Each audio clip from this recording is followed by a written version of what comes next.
Hello and thank you for joining in on today's training.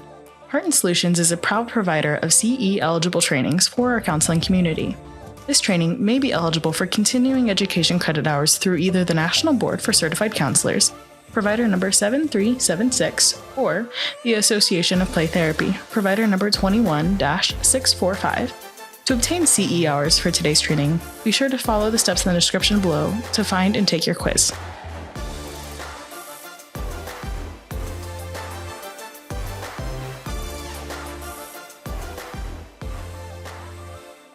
Thank you, everybody, for being here and bearing with us through technical difficulties, but we're making it through. My name is Natalie, and I am a therapist here at Heart & Solutions. I'm so happy to be hosting this training with You Need a Training today. Before we begin this morning, I'm going to take a couple of minutes to just review a couple of housekeeping items. As a quick reminder, everyone attending the training must be individually registered. If you're joining with a friend and you haven't registered yet, you won't be able to access the CE certificate or get credit for attending today. If you have registered individually but are joining together, you will need to open the Google Meet link individually in order to get credit for attending and to be able to complete that CE quiz. For those that have attended a training with us before, you will see that we are on a new platform. If you have any questions about how to access things, please feel free to let us know. All materials for today's training can be found in your course page by clicking on the paperclip in the top right corner. After the training ends today, you will be able to access the quiz. You won't be able to access it until the training concludes today, so don't worry if you're unable to click on it now. After you complete the quiz, the CE certificate will be automatically generated for you. With all of that, let's get into our training today. So today's training is being presented by Dr. Mariah Maurice. She is a leadership development and organizational wellness expert with interdisciplinary training in public administration and social work. She holds a Doctor of Public Administration and a Master of Social Work, bringing a human-centered and systems-level perspective to leadership, burnout prevention, and workplace well-being. Her work focuses on helping professionals and organizations navigate burnout, ethical strain, and cultural challenges in high-pressure environments. Dr. Maurice is known for translating research and practice into accessible, practical strategies that support sustainable performance, psychological safety, and professional longevity. Wow, I can't speak. She regularly speaks to leaders and practitioners across sectors on well-being, leadership, and organizational culture. I don't want to take up any more of this valuable time, so Mariah, I'm going to hand it over to you and we can get started. Thank you. Thank you so much. I appreciate it. Really wordy. Yes, no worries. So thank you all for your patience with me today with these technology issues that I've had this morning, but I expect to have a great training today. I'm really open to any engagement. I'm okay with any questions. Please feel free to ask any questions as we go along. So the presentation today is titled Beyond Self-Care, Ethical and Trauma Approaches to Burnout Prevention for Mental Health Professionals. Moving beyond individual coping towards sustainable clinical practice. This is the training description. Burnout among mental health professionals is increasingly common and often misunderstood as an individual resilience issue rather than a predictable response to sustained emotional labor, trauma exposure, and systemic pressures. So this training explores burnout through trauma-informed and ethical frameworks, examining how organizational culture, role expectation, chronic stress exposure, and leadership dynamics contribute to emotional exhaustion, moral distress, compassion fatigue, and impair professional functioning. This content is designed for clinicians across behavioral health settings. This training integrates clinical social work principles with systems level insight to help participants recognize burnout, risk factors, strengthen ethical decision-making, and professional boundaries. Implement sustainable, evidence-informed strategies that support long-term well-being and effective practice. The learning objectives. By the end of this training, participants will be able to differentiate between burnout, secondary traumatic stress, compassion fatigue, and moral distress in behavioral health practice. Analyze burnout through trauma-informed and ethical frameworks, including its impact on clinical judgment, professional boundaries, and quality of care. And last, apply practical evidence-informed strategies to support emotional regulation, workload sustainability, boundary setting, and long-term professional well-being. So before we begin, I'd like to take a quick pulse check. Helping professionals spend a lot of time assessing the well-being of others, but we don't always pause to assess ourselves. So I would like if everyone could take a moment to identify how you are arriving today.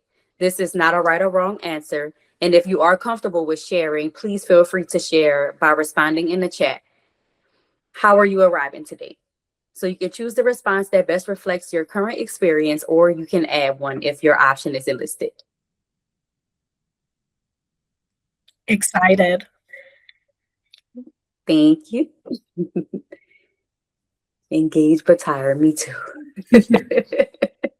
Thank you so much.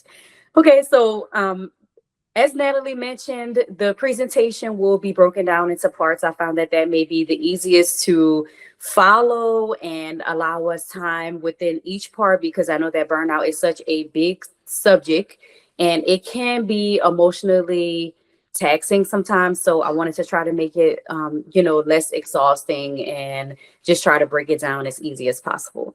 So we'll go through part one first. Built into the presentation, I do have moments for engagement. I have some case scenarios, and I would really love if everyone would, engage if you feel led to do so. I do appreciate any questions at any time. So understanding burnout and mental health work. Part one, why are we talking about burnout?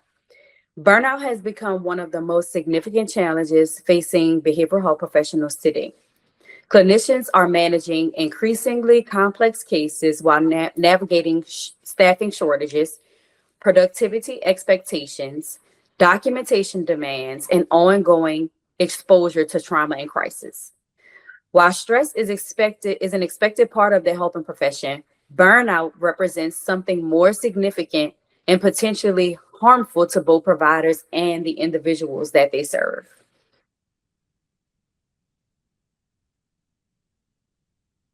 So we have a reflection question. I'd like participants to take a moment to reflect on messages that they have received throughout training and professional practice. Many helper professionals are socialized into beliefs that self-sacrifice is synonymous with competence. While dedication is important, these messages can sometimes contribute to unsustainable expectations and increase vulnerability to burnout. So what messages did you receive about what it means to be a good clinician? So this can be any expectations that was set in a professional setting before. So my examples are to take on more during, on a day-to-day function, always be available, put your clients first, never show a struggle. That's just some things that I can resonate with as a social worker that is in unspoken expectation in the clinical setting. So if anyone else would like to share any other messages that they have received, what it looks like to be a good clinician.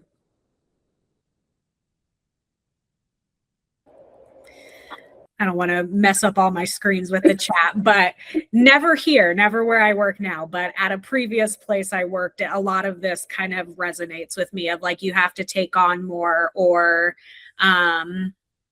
when you have a break, you should be contributing to the team instead of taking time for yourself, especially if you need to reset, whether you're having just a hard day in general, or you're just coming out of a really hard session. But overall, it is like the always be available, take on more, because that's what being a part of a team is as a clinician. Yes, that I definitely resonate with that as well. And you would be, I guess you probably would know, Natalie, for sure, and whomever else can identify with this. That is something that I've had in a clinical setting to work with my clients the most about. Just taking time for yourself during your breaks. They're all like, oh, I'm so exhausted from work. Work is so much. But then I'm like, what does your lunch break look like? Oh, work. I eat at my desk. I'm just pushing through, and I'm like, problem number one, you need to take some time away.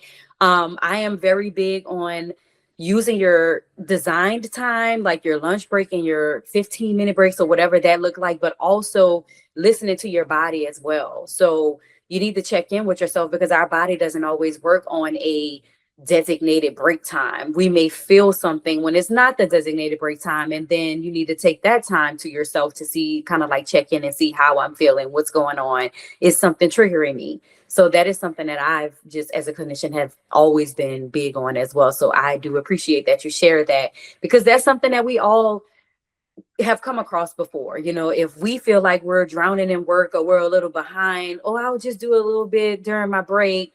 But then we're not realizing that that's just a ripple effect of you never taking an actual break or taking time for yourself, because you're always filling it with something else.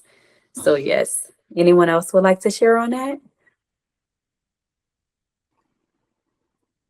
Yeah, I think kind of extending that as well, and maybe messages from the bigger picture too, of needing to be on all the time, like even outside of the office.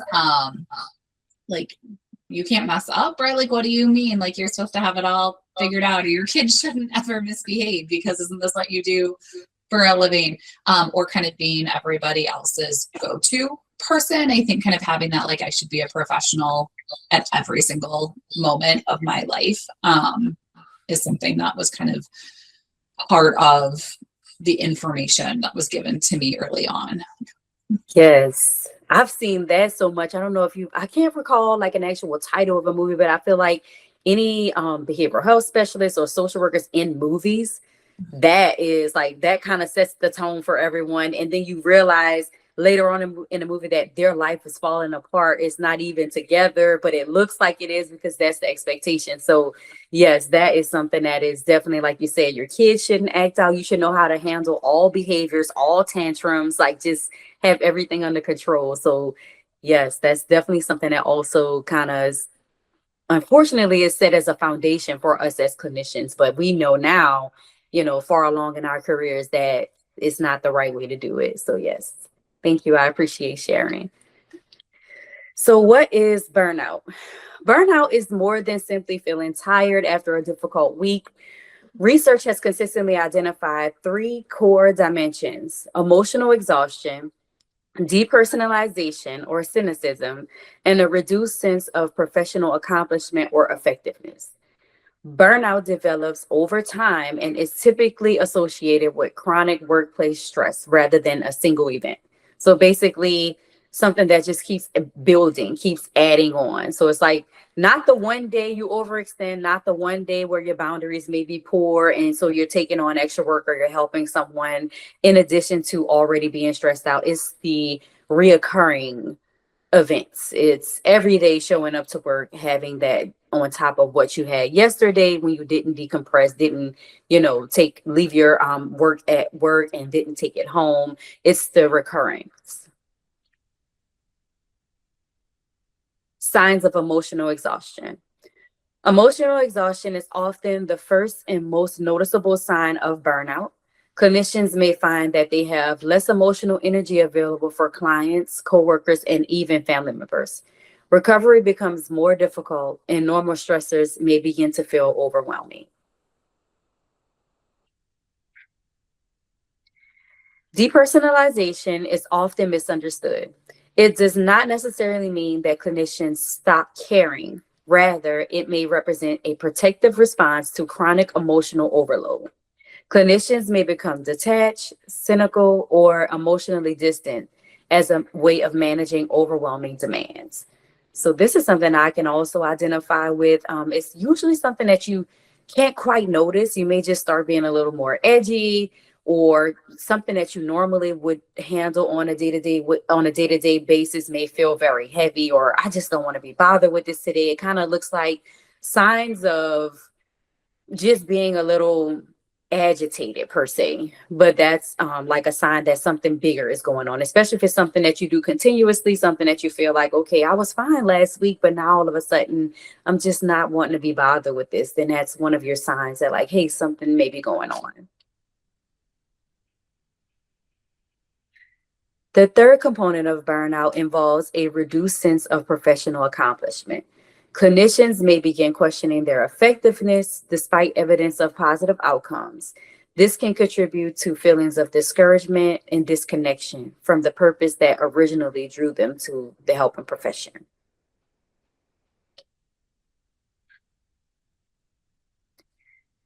It is important to distinguish burnout from related experiences that often overlap.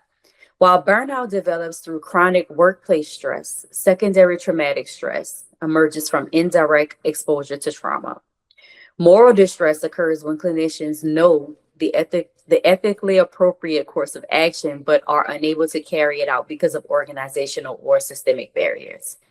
And I find that a lot of times this happens in bigger organizations, if I had to give my perspective on it. So that's usually like your hospital settings or, like your big mental health behavioral clinic or facilities. This usually happens with the organizational or systemic barriers because we know that as clinicians, as counselors and social workers, we come from a very different world in when we're in those type of medical settings. And sometimes, we're overheard, or sometimes people just don't value what we have to give to the system at the time. And so we have to be pulled in different directions and make those very difficult decisions in organizations.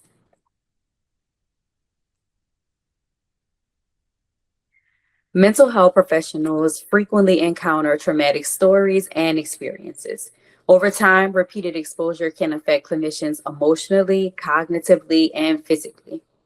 Secondary traumatic stress reflects the impact of carrying witness to trauma, even when a clinician has not directly experienced the event themselves.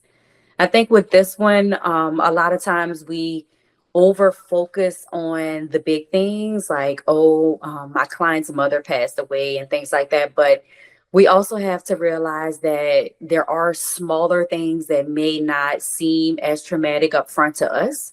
And I think that if we start to pay more attention to that, then that will help us down the line, because a lot of times we don't notice it until we're triggered in some way. And then we say, hey, well, now I remember that my client went through something like this and now I noticed. So trying to make sure that you stay in the know of the smaller things as well, that and how it can affect us. So at least checking in with yourself. I try to at least daily, to be honest, because some things that may not seem as heavy can actually have an effect on us, and that happens in any type of setting. So just making sure that you don't overdo when you think of how big the trauma has to be. Like the trauma needs to be this big for it to affect me. Just notice even when the smaller traumas are taking place that you may be affected by that as well.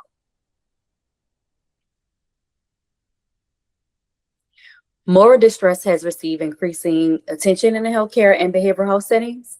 Clinicians may know what clients need, but feel constrained by limited resources, insurance barriers, staffing shortages, or organizational expectations. So over time, unresolved moral distress can contribute significantly to burnout. And we all know this, I'm sure, all too well, how our environment can become very overwhelming when we want to help someone and we physically can't. We're in a helping profession, but most of the time, if we're being honest, helping someone is completely out of our control, whether that is the client or the patient doesn't want to make a change, the system doesn't have to give to the client or patient. So we're just there. We're there with them. We're holding their hands, trying to get them through the hurdles, but we can't physically give them something. And that's what I think makes it more difficult, is because as humans, we see change and we see things getting better when we can physically see it with our eyes. But sometimes we kind of skip over the smaller steps, the things that, actually make a large impact by helping people, because we can't physically give them something. So moral distress is also a big one.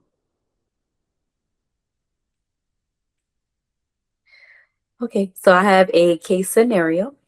So I like everyone to take a moment to reflect on the messages that they've received throughout training and professional practice, what we've already kind of discussed a little bit earlier. Many helping professions are socialized into beliefs that self-sacrifice is synonymous with competence. While dedication is important, these messages can sometimes contribute to unsustainable expectations and increase vulnerability to burnout. So the case scenario is a therapist carries a caseload well beyond recommended limits due to staffing shortages. Over time, they notice increased exhaustion, irritability, and difficulty remaining fully present with clients. So the discussion questions that I would like to go over is the first one is what signs of burnout are present. The second one, what ethical concerns emerge, if any, and then the third, what organizational factors contribute. So if anyone would like to kind of share, please feel free to post in the chat or unmute to share about this case scenario.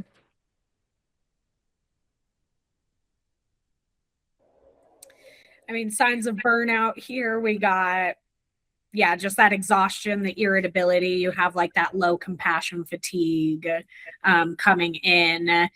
You're not fully present with the client, which kind of goes into like those ethical concerns, as we're not really doing our due diligence as clinicians to maybe we're not recognizing signs of risk or certain things, we're not fully paying attention. So client is now getting a huge disservice by a clinician being completely like checked out or having to navigate their own stressors on their own. Mm-hmm. Organizational factors. I mean, it sounds like obviously staffing shortages are coming up. It could mean, I mean, like an example of a previous place I worked at, when staffing shortages happened, you basically got more clients on your caseload, which is the organization itself is not really prioritizing clinician mental well-being, and as well, they're not really benefiting the client either. That's all that was coming to my head in that moment. Yeah. Thank you for sharing. That is exactly what I was thinking as well. With the staffing shortages, I know sometimes that one I feel like is tricky because it feels like you're helping. You understand, especially if you've been with an organization for a long time, sometimes that's the expectation that, oh, when such and such is out, she has to go on maternity leave or something, or someone is out sick. You want to help as much as you can. You want to be a team player, but that shouldn't be the standard. It shouldn't be the expectation. It shouldn't be on us to have to solve all of the problems. And like you said, a lot of times it takes away from the client. Even though we want to help, if we're spreading ourselves too thin, we can't possibly help everyone. And then of course, take care of ourselves as well. So although that may be the expectation, is not always the best answer. So yes, thank you so much for sharing. Would anyone else like to share? I think it may be along the lines of the same thing we pointed out. But please feel free if you have something new.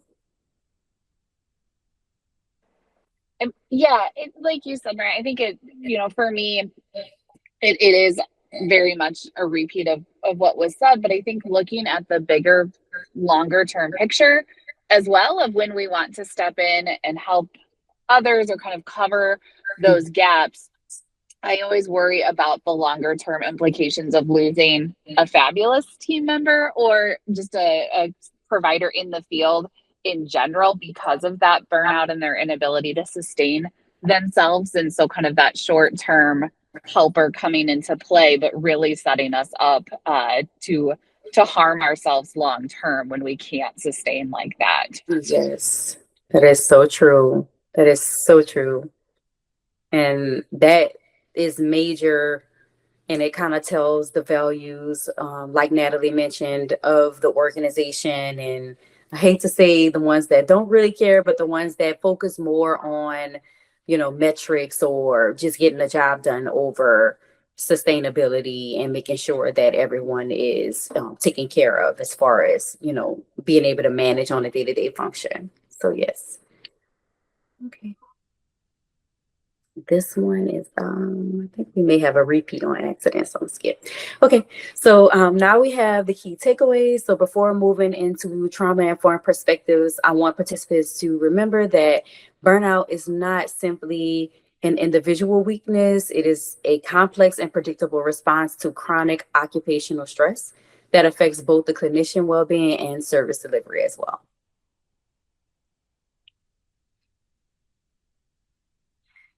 So now we are moving along into part 2. Many burnout conversations unintentionally place responsibilities solely on the individual clinician. We hear messages like practice more self-care, be more resilient, or manage stress better. But a trauma-informed approach invites us to broaden that lens. Instead of asking what's wrong with the clinician experiencing burnout, we ask what they may be responding to. So we examine workplace conditions, emotional labor, trauma exposure, organizational culture, and systemic pressures that contribute to distress. So I can be transparent in this space and speak from a personal experience. I was really close to burnout at one point. I was working in a hospice organization, and I ended up having a loss in my personal family as well. And so at that time, I wouldn't say I was completely burned out, but I was really close to it. And I had never experienced it before. Even before becoming a licensed social worker, I was in the social service field. So I've always been in a helping profession. And so immediately I was like, what is wrong with me? Is it anxiety? Am I just anxious about what's going on? Like, what's the problem? Not realizing until later down the line that I was completely stressed out. The workload with hospice was overwhelming. How taxing that work was on a day-to-day, even when you don't have a large caseload in hospice, it is such a emotionally vulnerable space. So you have 1 to 2 clients a day, but you have something significant going on. That's either family dynamic issues, or someone might have passed away, or, it's always something. So I had to sit back and kind of just like realize that it wasn't necessarily that I couldn't handle what was going on, and that was personal and professional at the same time, but it was a combination of everything. It was the trauma I was being exposed to. It was the organizational culture, which in hospice, I believe it kind of functions like emergent per se, because there's always something going on. To administration, when something happens, you need to be available. And that's just the expectation. They have a crisis line also for after hours if anything takes place. But it's such a fast paced environment. And so I had to kind of just sit back and say, gosh, like you've been going through a lot. You've been dealing with a lot. There are expectations that are set in place with the work. So it was just everything. It was a combination of everything that kind of led to that. And when I realized that kind of helped me from kind of shifting my mindset from what can I fix about myself or the way that I practice, to how are other things affecting me and how to keep those things from getting me to where I am now. I know that may be the case in several environments also. I could just imagine it being the story in other settings like the hospital or a nursing home per se, but that is something that I just personally resonate with. So we can move on to the next one. So trauma-informed care is often discussed in relation to clients, but organizations can also apply trauma-informed principles to support employees. A trauma-informed organization recognizes that stress and trauma affect behavior, performance, relationships, and well-being. Rather than asking, why is this employee struggling? We can ask, how can we create environments that support safety, trust, and resilience?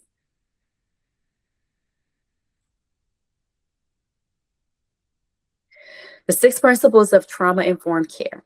So I want you to think about these principles not only for your clients, but also for yourself in your workplaces. How many organizations actively support these principles for their staff? When employees experience low trust, poor communication, lack of support, or limited autonomy, burnout risk often increases.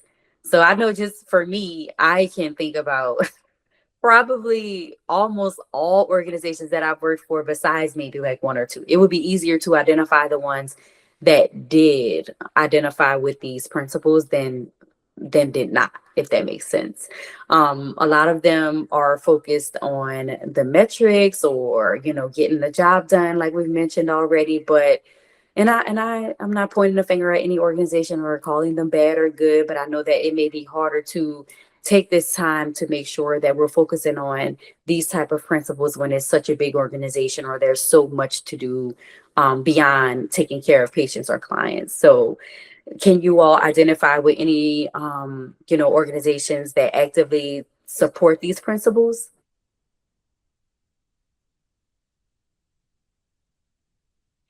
So we, as an agency here, are actually working on this and trying this. We have all sorts of different providers from different kind of walks of life or experiences, and so we learn new things all the time. But I know myself and my boss are reading through materials every month and spending time to go through some of these principles and make sure that we're establishing those just forms of leadership, forms of support for the employees of our agency. Okay, that's amazing. That's actually really amazing because, like I mentioned already, that a lot of the organizations, we focus so much on how does trauma informed care affect patients or clients, but not necessarily thinking about how it impacts the people who are providing the care as well. Because even though we're providing care to patients or clients, we also have things that we've been through. We're being affected by the work that we're doing. We have things going on a day-to-day basis. So it's very important for organizations to identify that and be able to kind of like try to put things in place to make sure that we're carrying out these principles. So thank you for sharing. Anyone else?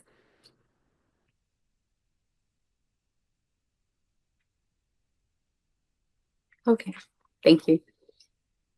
So ethical risks associated with burnout. This does not mean burned out clinicians are unethical, rather that burnout can increase vulnerability to mistakes and ethical concerns if left unaddressed. So the potential risks include documentation error, incomplete assessments, reduced responsiveness, boundary difficulties, compassion fatigue. And those are just a few that I could think of. So now I would like to take a moment to reflect.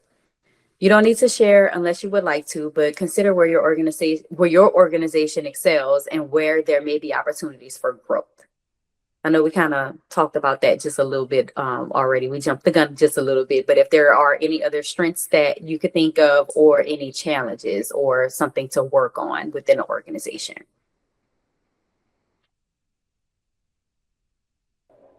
Nope, I would just say, like it's an internal. So I would say our agency provides all of these. And I've come from another agency that didn't really prioritize any of these. And so experiencing both sides, it really is a difference of like how you feel as a clinician and that burnout feeling, or how you feel about the field in general is so much different when you're supported and cared for compared to like being looked at as just a number. So kind of seeing the differences, it's not great being on the other side, but it has made me more grateful and happy with where I'm at now. Yes, so true. And I've also found with some organizations, and I'm pretty sure it's hard to always, carry out the principles and make sure that we are, practicing from a trauma-informed care perspective. But sometimes it may just depend on what's going on at the time. There may be more going on at once, so they may fluctuate. Like at one point, you may feel supported. At another point, you may feel like, oh, well, I feel rushed. I was unable to kind of share how I really felt. And that's okay, because no one's perfect. No organization is perfect. So we totally understand that. But the main thing is that just like on a normal, day-to-day function, as much as we can, we're trying to incorporate these principles and, we're taking time to reflect to see where we could change, where we could do better. So I've been a part of all three, one that, carried out these principles, one that did not at all, and one that it just depends on what's going on. And I totally agree with you that it's terrible to be on the other side. So everyone wants to feel supported, especially with this type of work that we do. We want to make sure that we're with an organization that has values and carry out principles as such. I think one thing that's difficult for me, and full disclosure, I've been in not only at one agency for an incredibly long time, but in a leadership role there.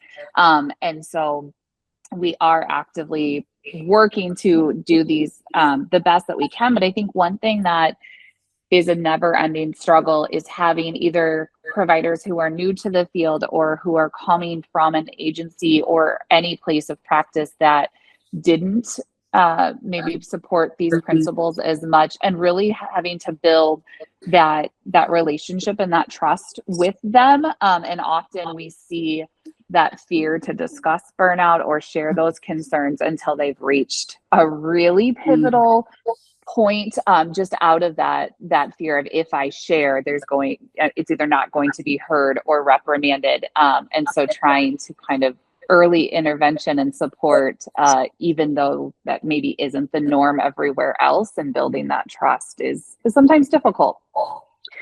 That's a great point. That is such a great point. I feel I've been on both sides as well.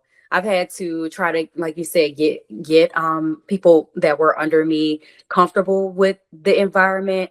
But I've also been in the shoes of going into a new organization where I'm coming from total chaos, and, you know, an organization that does not, you know, show, you know, great communication or empowerment. And it was kind of foreign in that setting. So it is kind of like a wall built, like, is it safe here? Can I do this? You know, trying to like feel out. So I love the fact that you said kind of like addressing that early on, making it like an inclusive environment, like, hey, this is how we do things here. Because I know a lot of organizations, they don't usually think about what happened before me.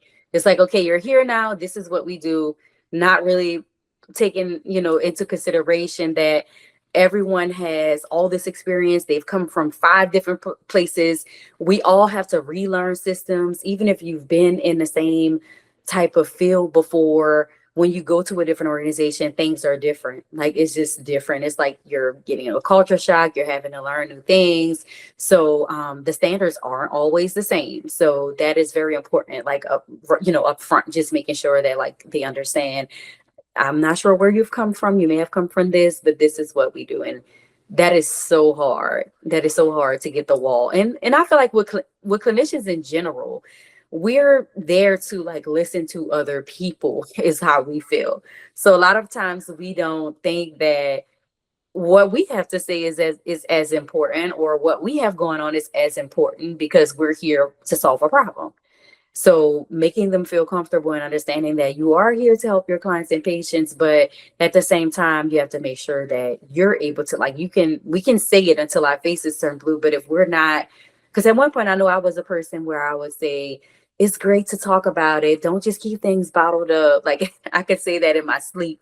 But then when I realized what I was doing in my actual life, I'm like, how can I tell someone this? And then I'm not carrying it out. So, you know, we have to do those reflections and make sure that we as people, you know, we're doing it, but we're also, if we're leaders, we are pouring that into the people that are under us. And it's just like a ripple effect beyond that. So that is actually a very great point. I really appreciate that. All right. So the clinician's nervous system. And burnout is not simply emotional. It is physiological. When clinicians spend months or years responding to ongoing demands, their nervous systems may remain in a prolonged state of activation.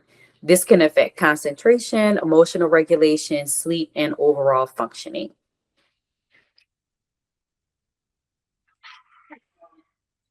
What are mental health professionals carrying? So we often underestimate the cumulative weight of our work. Many clinicians move from one difficult conversation to the next with little time to process, regulate, or recover. Even when we love the work still impacts us. So that's something that I think I mentioned a little earlier, that when we're just kind of in go mode and we're just functioning and we're like, I've done this before, I've been doing this for 10 years.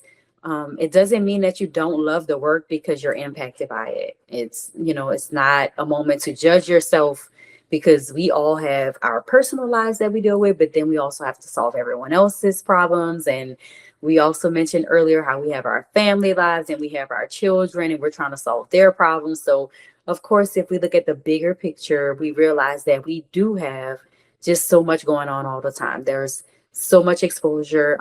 Like mentioned on this slide, there's trauma, there's grief, there's crisis, suicide risk, family conflict, community violence, system inequities, you name it. We have so much going on, and at the same time trying to like hold up other people and just, pour into everyone else. So we can't pour from an empty glass.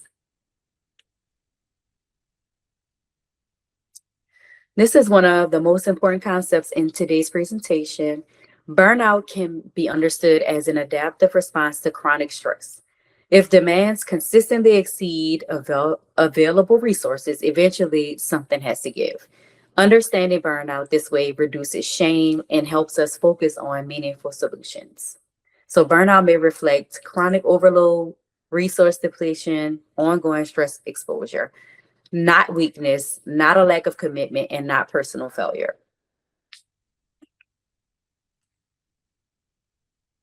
Research consistently demonstrates that burnout is influenced by workplace conditions.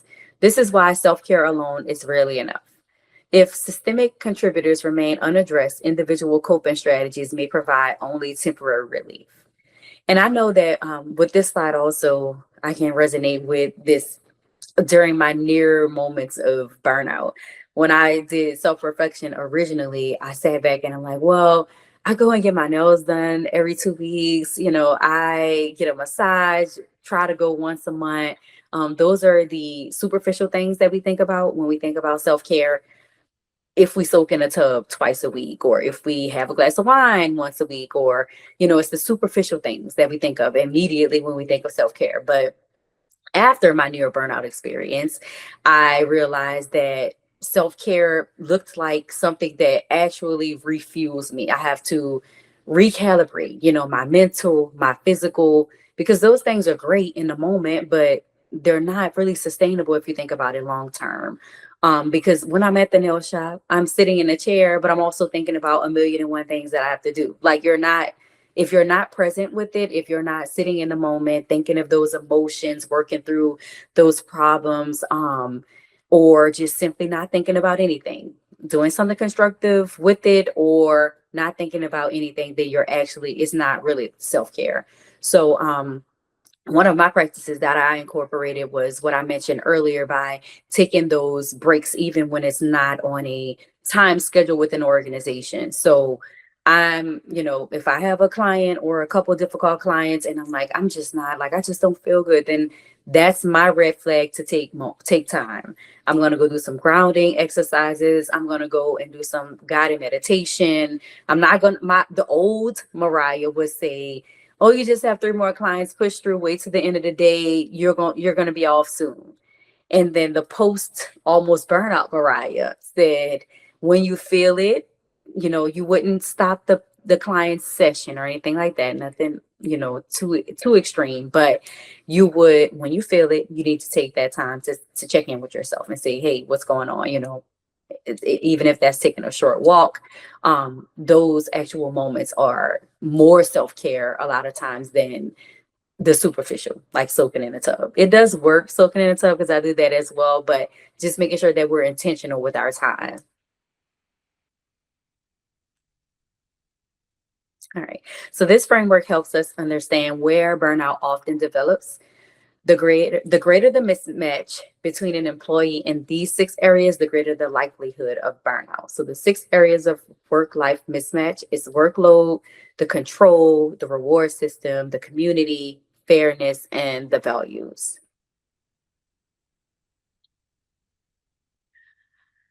Research tells us that burnout often develops when there is a mismatch between professionals and their work environment. So as you look at these 6 areas, if any, which one feels most relevant to your current experience? If anyone would like to share. And I know that y'all are the same organization, so maybe a little difficult, but.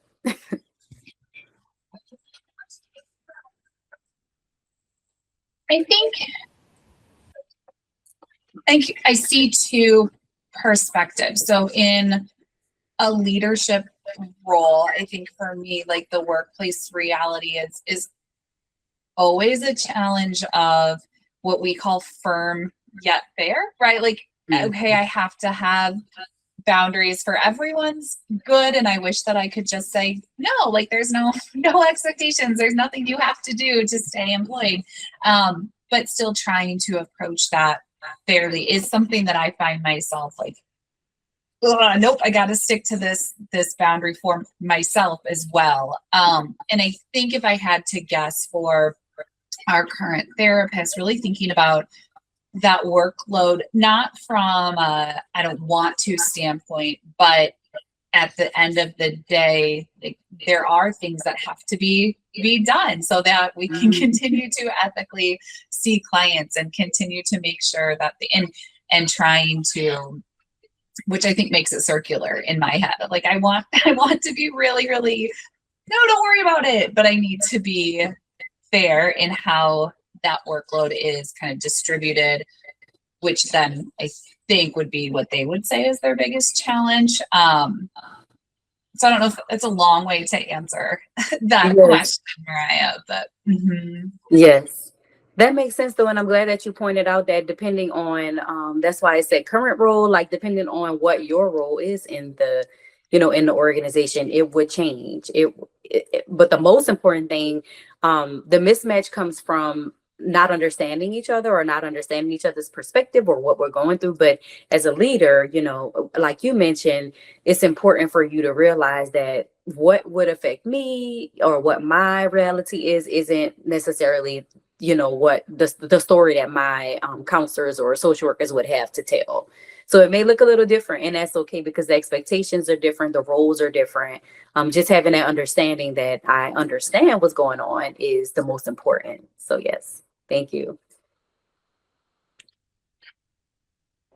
I was going to add on there, like control, but not in a way of like feeling control. But I think it's also just like as a therapist, in a perfect world, I would love if all my clients showed up to their appointments. And I mean, it ties in with that workload, you'd love if it happens. And then like summer hits and like people are like, the sun is out, I don't need you anymore. So it's like in a perfect world, there's a lot of things that you have to work with. That can be a challenge of like, hey, this is out of my control. How do I navigate when that stress comes up? Or, personally of like, if you struggle with perfectionism or wanting to like meet those certain requirements, sometimes it's like the overwhelm takes over rather than just taking a step back and, like you're saying, grounding yourself and being like, it's okay. This is just 1 week or this is one day. It doesn't mean it's going to stay like this forever.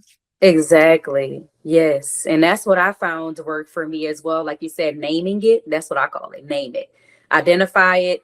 It's here. Don't push it away. Because the old Mariah would say, it's fine. Just, push it down a little bit. It'll go away. No, you need to let it come up because this is, we're human. It's life. It's going to come up.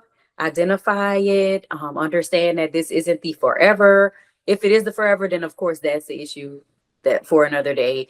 But usually these types of things, they come up and they fluctuate, like you mentioned. So that's something, yes, something like control, it fluctuates. Something like workload fluctuates. It depends on your role, it depends on who you're dealing with. Because some of our clients may always show up, and then some of them you just don't know. Some of them just like, hit or miss. You never know.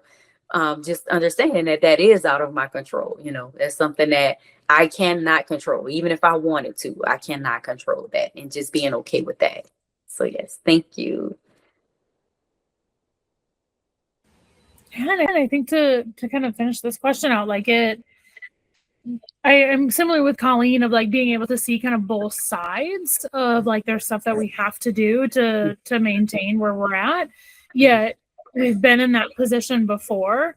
But I think just even overall in the last 6 years, right? Like community is one that I think I know myself I struggle with, but like some of our remote providers struggle with that, like leaving the office. And even though some of us like choose that and want that, I think there's days where it's like, oh man, it would be really nice to see people. It would be really nice to be back in, community of a workplace community.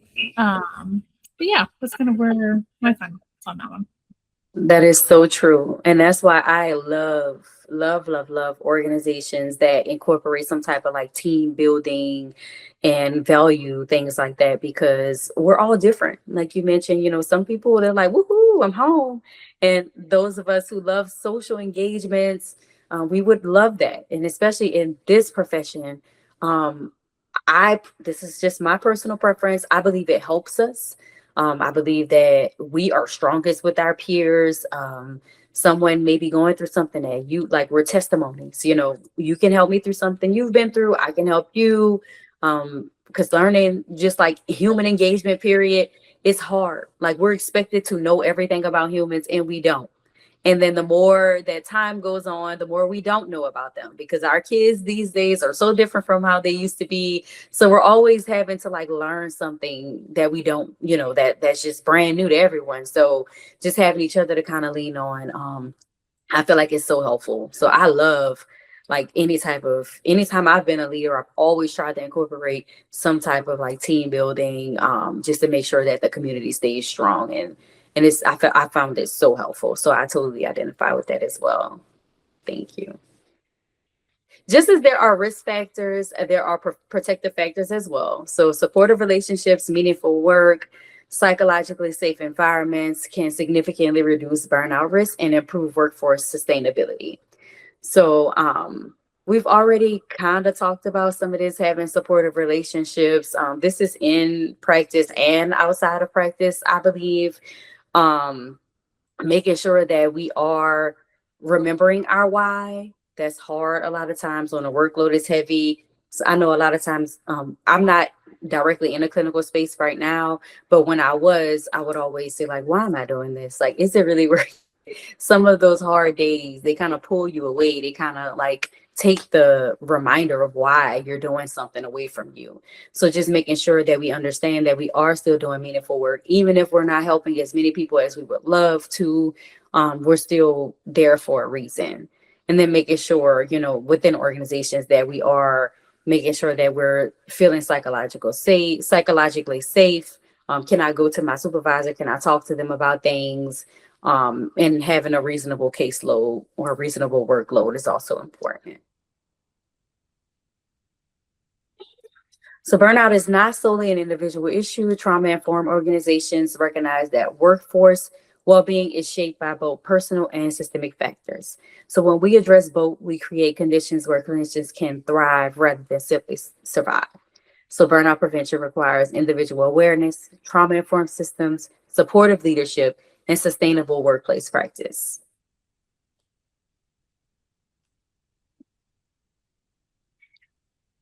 Now we're moving on into part 3, which is why is burnout an ethical concern? Burnout is often discussed as a personal wellness issue, but it also has important ethical implications. As helping professionals, we have ethical responsibilities to maintain competence, protect client welfare, and recognize when stress may be impacting our effectiveness. This is where burnout moves beyond self-care and becomes a professional responsibility. While our professions recognize that stress is inevitable, they also recognize our responsibility to monitor how that stress may influence our work. Ethical practice includes self-awareness, consultation, supervision, and recognizing when support is needed.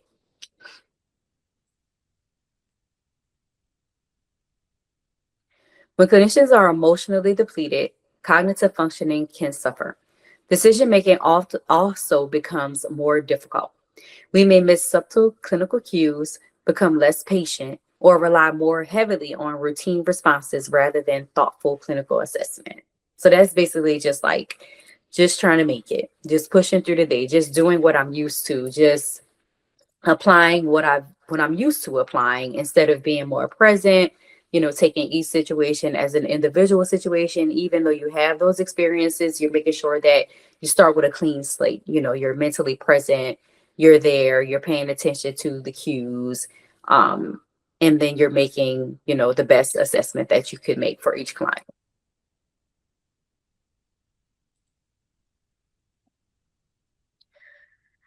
One of the paradoxes of burnout is that it may lead clinicians to either overfunction or underfunction. Some become increasingly unavailable and detached. Others continue saying yes to everything despite having no capacity left. So that's something I can personally identify with is, as a helper, we help. We love to help.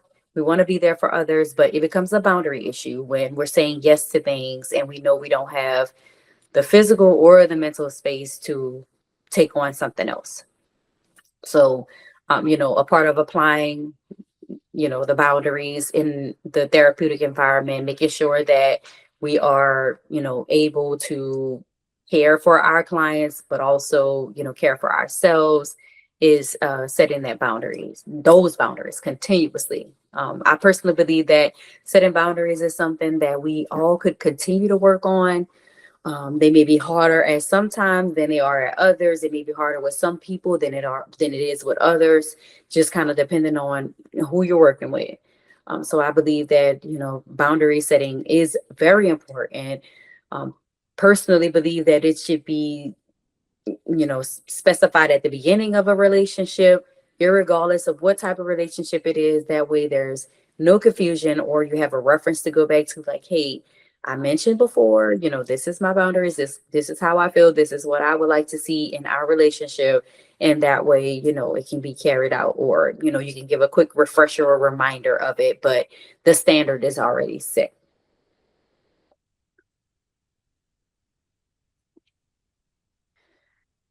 All right, so we have another reflection question. So which boundary is most difficult to maintain, if any? If anyone would like to share, if there are, I know I have a million, I have a million boundaries that it's just always challenging to just set in place. And like I said, it kind of depends on who I'm dealing with at the time, and that kind of determines what's difficult. So if anyone would like to share on boundaries. Is this in just work life? It does not have to be if you don't want it to be. Okay. Can I we would say bleep out with the person? work, yeah, with work, I would say time boundaries sometimes. Like, I can be a person where I'm like, oh, I'm going to give away my lunch for this client because they really need to be seen. Or, I'm going to overbook myself because of, some reasoning that I think is reasonable in my head. And then I get to that day and I'm like, why did I do that to myself? Why did I take away my ability to eat to where I'm, maybe I need that break. Who knows what I'm going to be coming into. So I would say with work, time boundaries, sometimes I get into that mindset of the helper role of feeling like, okay, I need to take care of everybody, when in reality, it's like, it's okay if I can't get them in, and maybe I have an opening later on in the week. That doesn't make me give up my lunch or make me kind of overbook myself. Yes, I agree. I totally agree with that. How I would usually coach my clients into how to set boundaries, or finding time to set boundaries, is table everything. I call it a table. So before you say yes, table it. And that's okay. Like, you can say, I don't have an answer right now. Let me figure it out. Let me see. There are some things that we can kind of put in place to, you're not trying to put someone on the back burner. You're not trying to like brush it off. What you're actually trying to do is like regroup and actually check in with yourself and see if you actually, especially specific to time boundaries, like, let me really see if I can do this. Because like you mentioned already, Natalie, you said you'll take your lunch away, but then you later on like, why did I do that? So we're like, oh, it's just a little lunch, I could just hurry up and eat lunch late. Like, no, we're not doing that. We're gonna take a pause. We're gonna say, is this beneficial to me also? And that's not being selfish. That's just thinking about yourself, putting yourself first. Not eating a lunch it's really not beneficial to anyone, because I don't know about you all, but I get a little grumpy when I'm hungry. So then I don't want to be bothered with anyone else because I'm hungry, and then I physically feel terrible, and it's just a ripple effect beyond that. So like even small things like taking your lunch break is very important, and that's why it's important to make sure before we're just extending ourselves, we're saying, let me see if I can actually do this. So I call it table it. I don't know if y'all may consider it something else, but I'm like, hold on, give me a minute. Let me see if I can do this. So do anyone else identify with any of the other boundaries? I saw Molly say yes with the with the time boundary for lunch. I think for me, sometimes role boundaries in both directions of either taking on tasks that maybe not necessarily are outside of my role, but kind of blend into that time boundary too. Like, like I can, but should I? And also things of like, hey, how do I do this? Oh, let me just do it for you, because in the moment it feels faster, but long term it's not beneficial for you to not know how to do that thing or complete that thing. And that, so that's not helpful either. So I think for me, it's again, like wanting to help, but taking the easier in the moment, but harder in the long-term option. Right. I should have called that one the maternal boundary too, because that is a mom trait. That one is definitely a mom trait. And I had to also learn that too. I'm like, I could ask them to clean the bathroom, but then they won't do it right because I'm gonna have to go behind them and clean it, and then you're double working. So making sure, yes, that if we do it for them, they will never learn. But also, if we do it for them, that's something else on our plate that we have to do. So like we have to give people space, to be able to kind of learn things. And yes, I totally feel you on that one. Definitely. Okay, thank you. We're done. All right. Okay. So understanding moral distress. Moral distress differs from burnout, but the two are often connected. Many clinicians know what clients need, but feel constrained by systems, policies, staffing limitations, or resource shortages.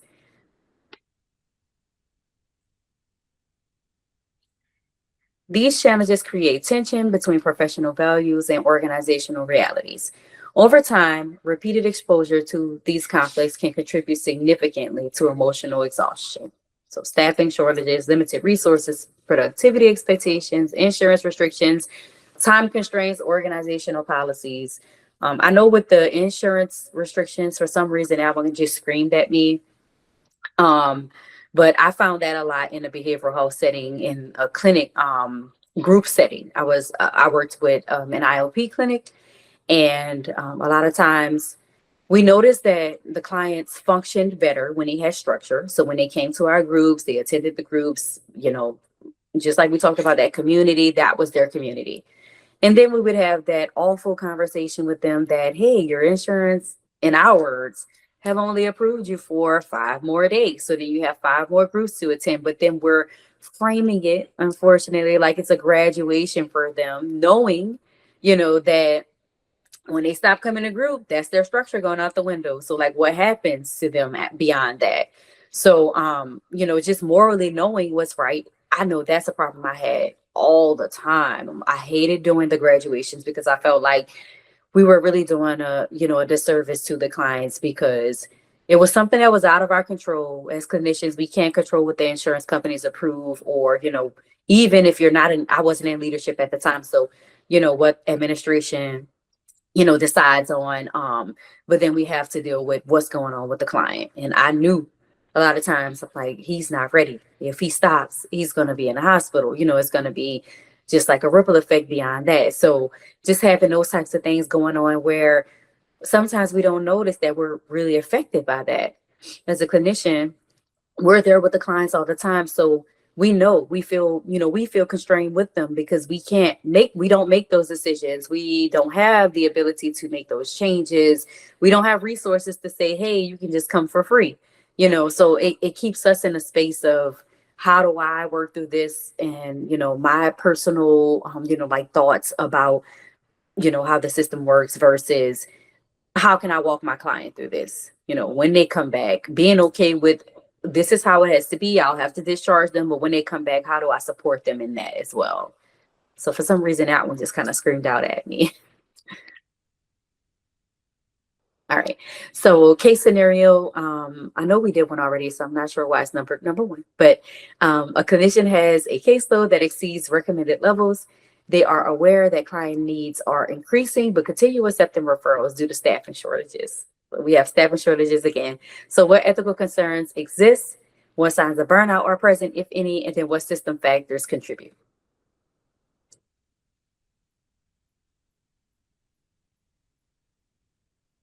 If anyone would like to share.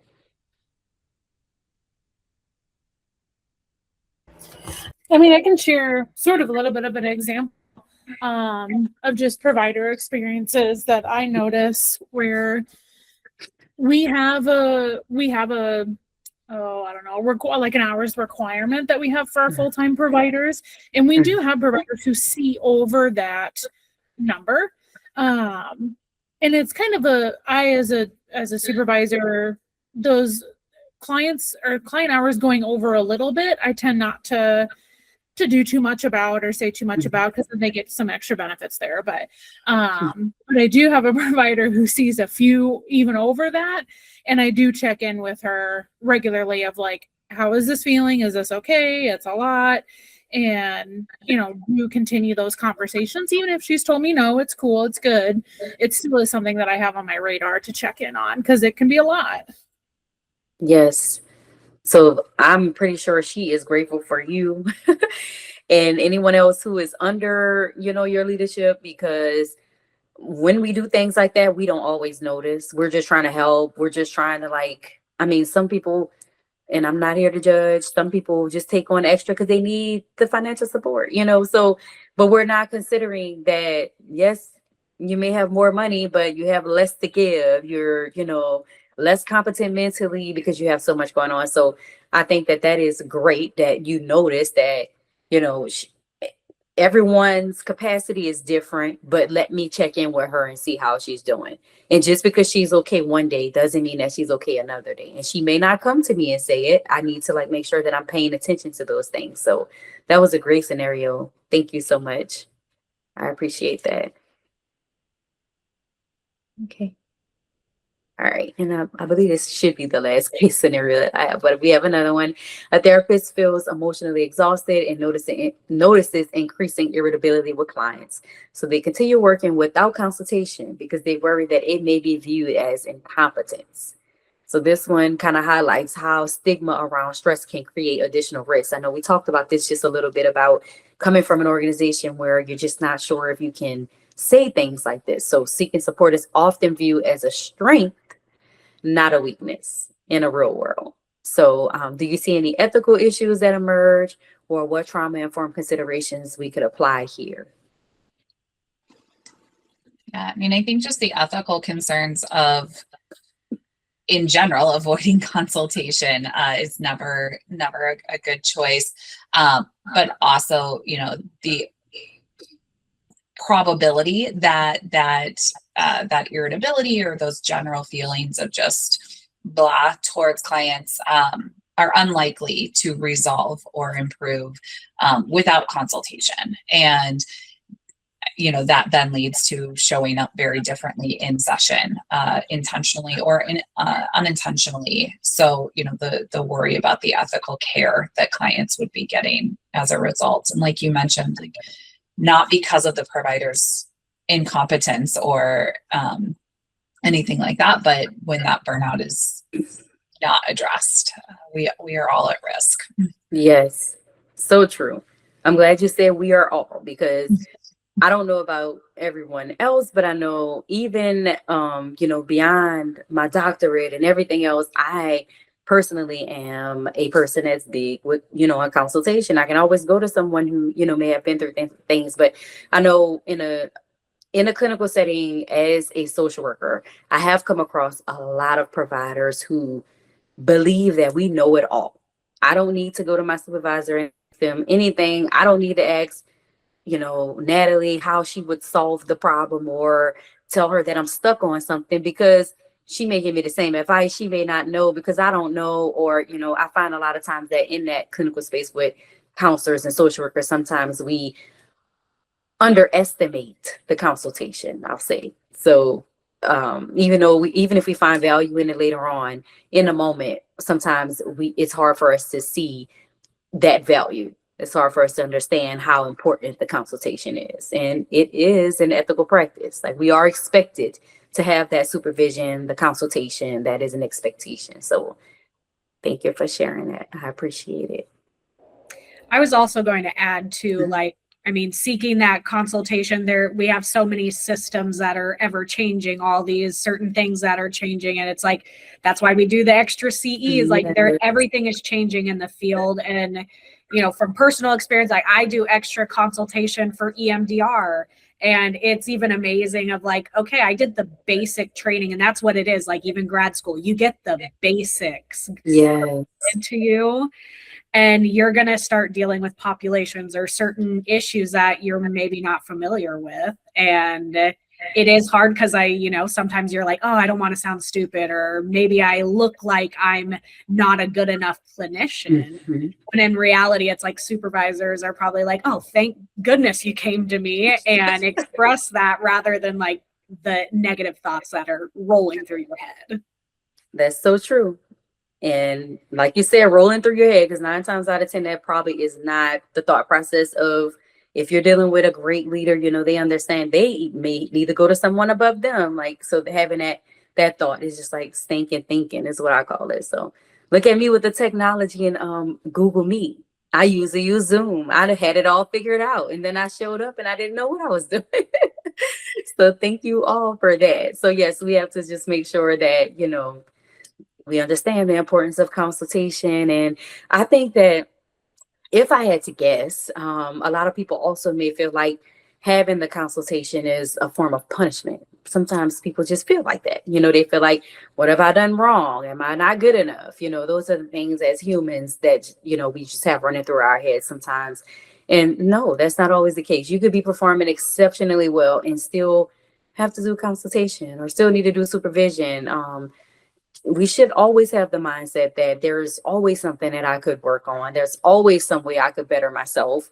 You know, even if it's being better than a person you were the day before, the week before, there's just always something for all of us. So just because you're needing consultation or supervision is not like a slap on the wrist, like you did something wrong. It is just to become someone better. So yes, thank you. Okay. Most impairment develops gradually. Self-awareness and supportive supervision can help identify concerns before they become significant ethical problems. So recognizing impairment, warning signs, chronic exhaustion, difficulty concentrating, increased mistakes, emotional reactivity, withdrawal from colleagues, and reduced effectiveness. One of the most important messages of this presentation is that asking for support is not evidence of failure. So that's what I've already kind of, went over a little bit, that, support is needed no matter who you are, where you are, what you're doing. If you're in, private practice or a big organization, support is definitely needed. So in many cases, it is evidence of ethical and professional responsibility, because it is a responsibility of our profession. The key takeaways here: burnout is not simply about feeling overwhelmed. It has implications for professional functioning, ethical decision-making, and client outcomes. Addressing burnout is both a wellness issue and an ethical responsibility. All right, thank you so much. We can move on. All right, so now we're moving into part 4. So what can we do about burnout? Self-care, I know we talked about this just a little bit, but self-care is valuable, but burnout prevention cannot rest solely on the shoulders of an individual clinician.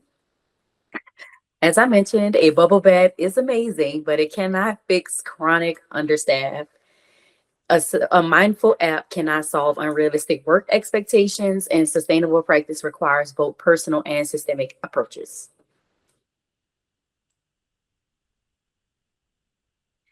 So before we discuss what actually supports sustainability, I like to discuss a few challenges, a few common misassumptions that many helping professionals carry about burnout. So some myths that I've come across: burnout means you're weak. Self-care alone prevents burnout. Asking for help is a sign of failure. Burnout is solely a personal issue, and good clinicians should always be able to handle more. And I know we've already discussed some of these that we have been that has been set as expectations for us when we, first started practice, or even now when you're with certain organizations. Some of these myths may come across. So the reality is burnout can affect highly skilled, committed, and caring professionals. Sustainable practice requires both individual and organizational support. Seeking support is a professional and ethical strength. Burnout is influenced by workplace systemic and organizational factors, and sustainable clinicians recognize limits, set boundaries, and utilize support. So that is the reality.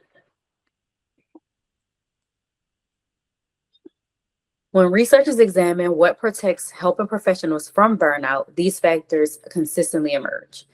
Many of these are organizational factors rather than individual coping strategies. So research points to supportive supervision, peer connection, autonomy, reasonable workloads, recovery opportunities, and psychological safety.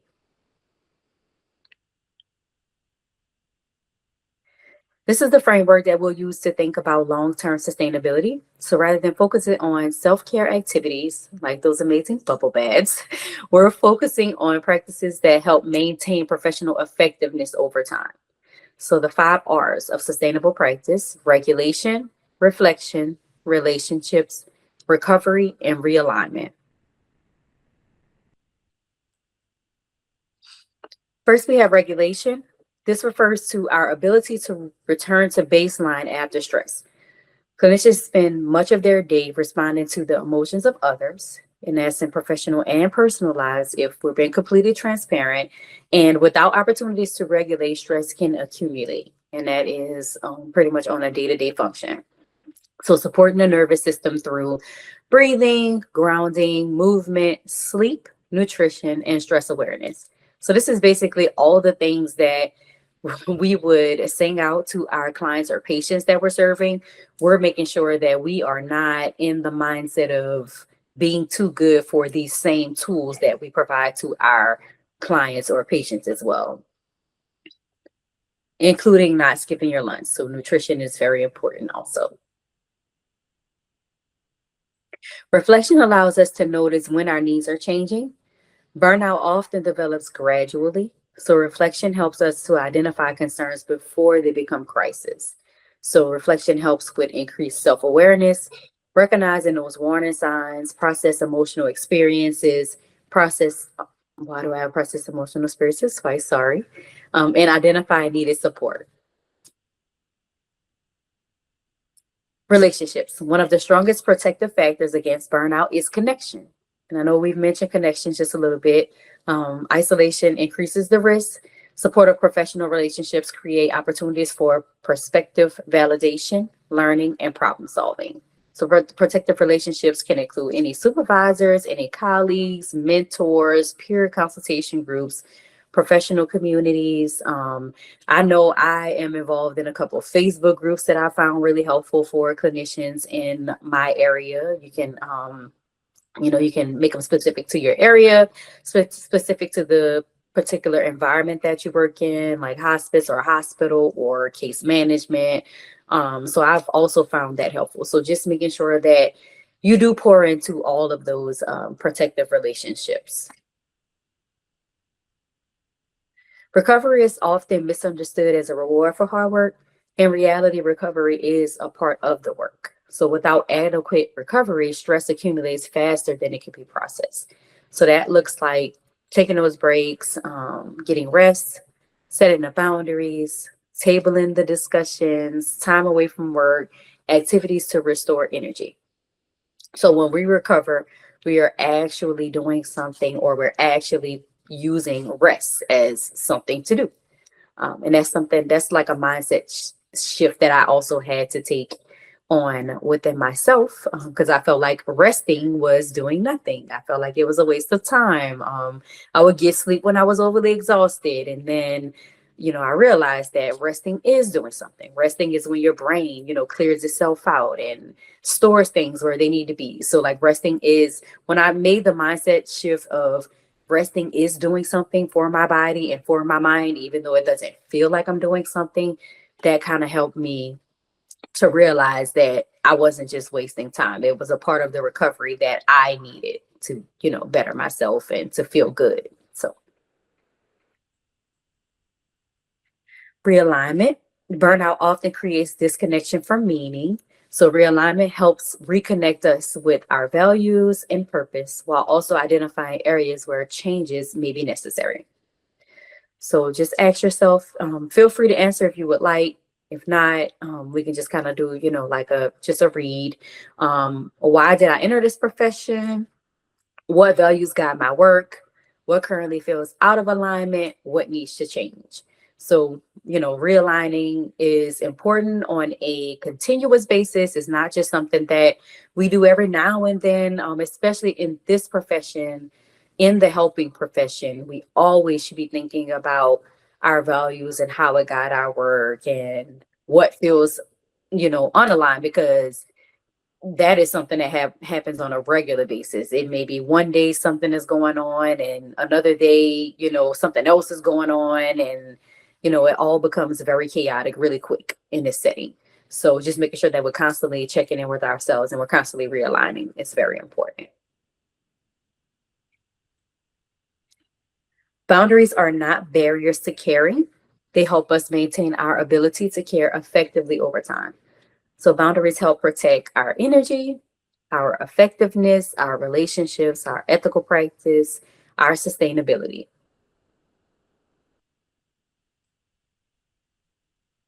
So a couple of boundary scripts. So many professionals know that they need boundaries, but struggle with the language sometimes. So simple, respectful statements can help communicate limits while maintaining professionalism. One of the resources that I included today, that you all should have received in an email, was the Sustainable Practice Toolkit. So there you can find additional examples of boundary language, emotional regulation strategies, reflective practice questions, recovery practices, and organizational consideration for burnout prevention.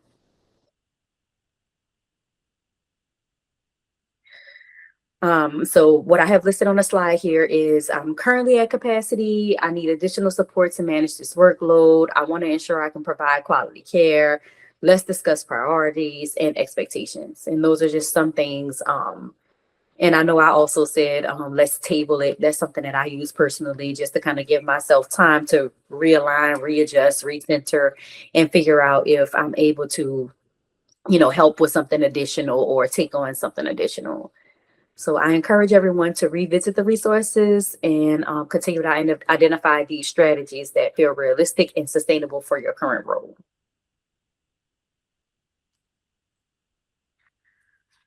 Supervision is also viewed as a compliance requirement, when in reality, it is one of the most powerful protective factors available to the helping profession. So as a supervisor yourself, this is a place where you experience credibility. Supervision can support burnout prevention, ethical decision-making, emotional processing, professional growth, and boundary management. So if anyone can identify with the supervisor role, this is a very important tool.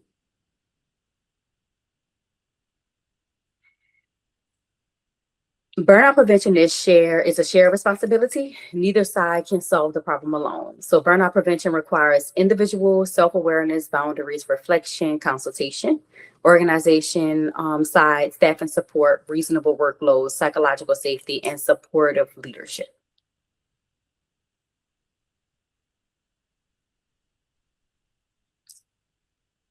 All right. So I had it embedded in to the training where we could review the burnout reflection, but considering like the dynamics of the training today and then the time constraint, we don't necessarily have to unless y'all are feeling like y'all want to, but basically it's the personal action plan. So we were going to identify signs of burnout, and then just take a moment to discuss some warning signs, some professional boundaries, support systems, some realistic actions. So, if y'all would like to discuss some of those, we can. And if not, then you can feel free to review it, at a later date. Yeah, I really like the way that it's written out, right? And thinking about utilization for myself, utilization as a supervisor, in all of the ways to be able to put those pieces in place. I do have a question. Maybe we're going a little bit off script, but any suggestions or thoughts on when someone maybe is a little bit hesitant to share or to get, or nope, I've got people, I've got things, like, don't worry about it. Ways to kind of engage and give support without over forcing something either. Any thoughts there? So yes, that's very difficult. The best way that I like to think about giving support, and it may be like a catch-22 thing, but I believe that sometimes as clinicians, as humans in general, we think that we should provide support in a way that we see fit for someone else. So we kind of make the decision for them. Well, if I help her and take this off her plate, then she will feel supported. And so I think just making sure that right offhand, we are setting the tone of, I'm here to help, but how can I help you? How can I be there for you? How can I support you? So not trying to like just hand off, this is what the support, this is how it looks, this is what it feels like. More so giving them, like, passing the decision to them.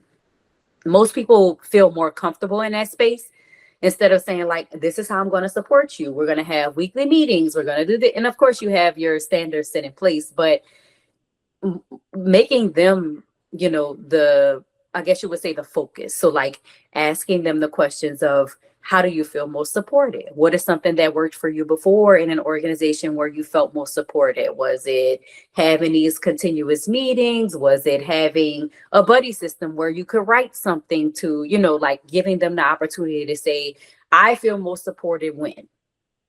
And I found that is most effective because, like I said, as humans, it feels right to us by saying, well, I would feel supported if she just called me twice a week at 5 p.m., or so it's easy for us to kind of like force our thoughts of support on others. And when we're not really, like, they may not feel it at all.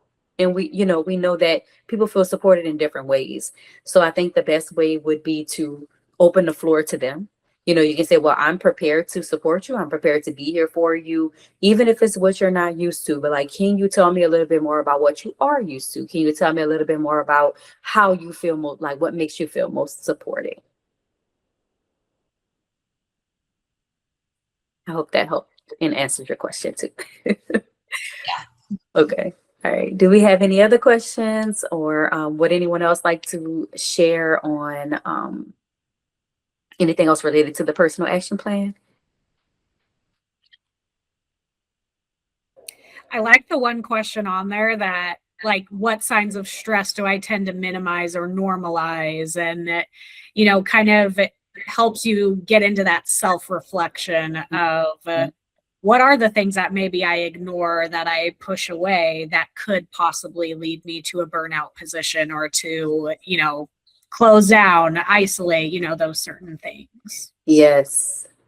And that's big because we push through more often than we probably would like to.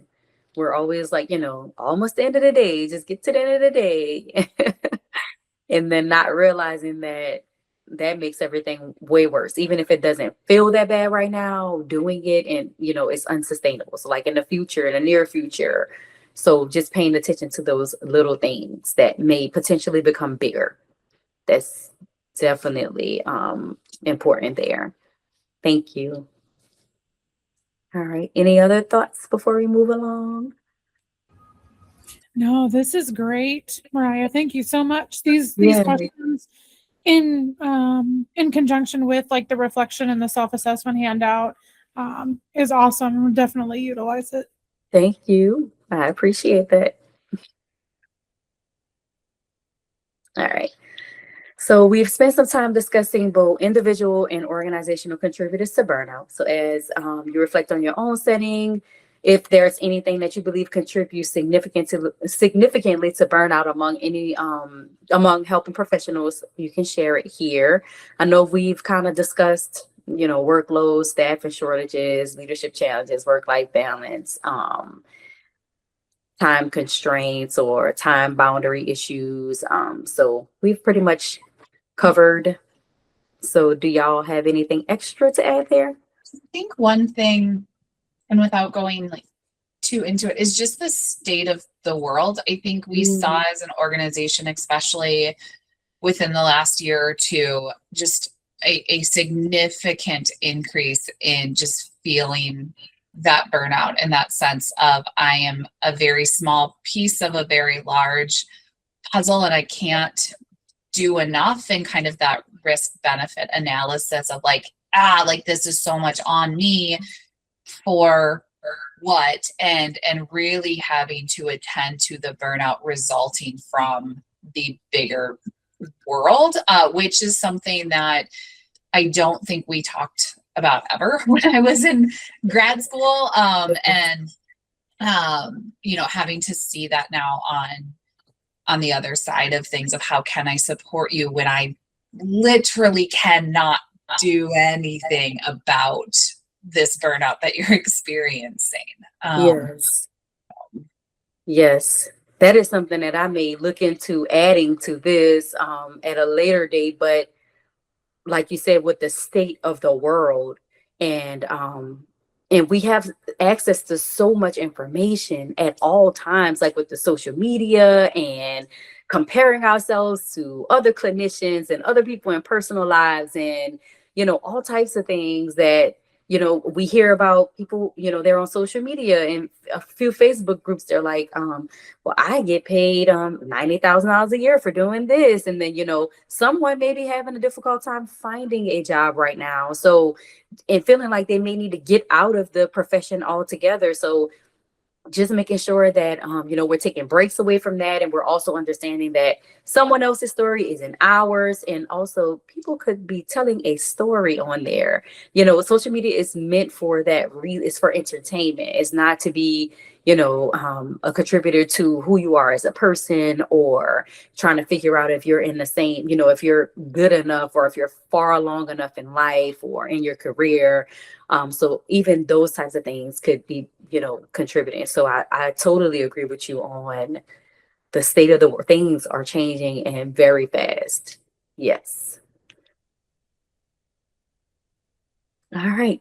So now we're moving into part 5. I know our time is coming up really soon, and I want to make sure I save some space if we have any additional questions. But so I want to revisit some of the themes from today. Burnout is not simply about working hard, feeling stress. It is shaped by emotional labor, trauma exposure, ethical challenges, workplace conditions.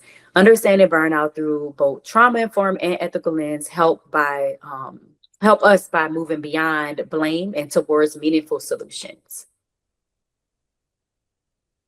So just returning to the learning objectives: identify signs of burnout, secondary traumatic stress, and moral distress. Examine burnout through trauma-informed and ethical frameworks. Apply strategies that support sustainability and professional well-being. So then we have a final reflection moment. So the goal is to help you translate today's learning into future action. So as a result, I would like either if you could, speak if you would want to, or pop it in the chat if you have an insight or a strategy of today that you plan to carry forward into your professional practice. I think one big thing that has just been on my mind the entire time was that realignment piece of the reflective question of, what feels out of alignment now. Like when I was looking at those questions a lot, I mean, for me personally, I can look at certain things and say, okay, I know why I entered this profession. I know my passion. I know this, but very rarely do I really sit back and say, what is out of alignment? Like, what am I feeling? Kind of like you're saying, of naming it and really being intuitive to how you're feeling. Because I mean, as we've mentioned before, there's so many things that we tell our clients to do that sometimes I have to remind myself, like, practice what you preach, Natalie. Yes. You know, if I'm telling my client to do it, I can do it too. Yes.